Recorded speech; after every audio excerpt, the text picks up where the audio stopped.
3,66. Ова е просечната оцена на државната матура за оваа година.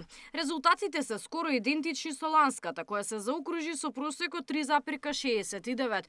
Надлежните сметаат дека тоа што за прв пат се полагаат три вида матура – државна, стручна и државна уметничка – вродило со плод, бидејќи секој бил тестиран за оно што го учел во изминатите години. Задоволна сум што 2 години поред се одржува овој просек за разлика од 2024 година, кога изнесуваше 3,26. Одделно, бидејќи, како што реков, годинава за прв пат имаме три различни типови на матура, просекот на државната матура е 3,62.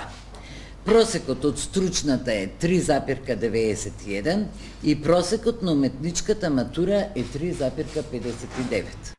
Овие податоци ќе бидат компаративни дури од следната учебна година, кога повтор пат ќе има полагање по новиот модел.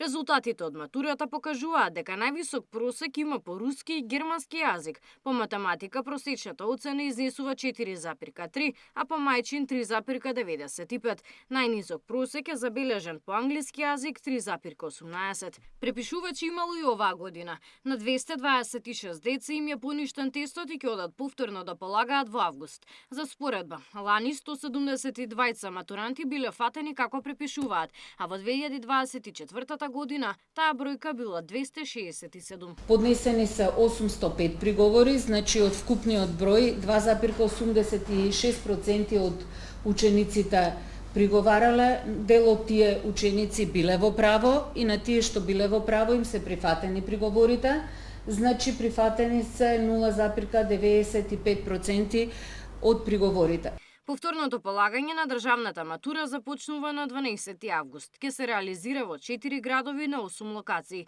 Исто како во јуни ке се полага во амфитеатрите на факултетите и спортските сали, без мобилни телефони и со тестатори.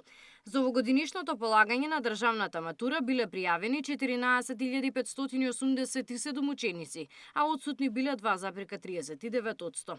Најголем интерес имало за полагање на државната матура 12.184 деца, помалку 2276 за стручна матура, односно 127 за уметничка. Габриела Лескова, Сител телевизија.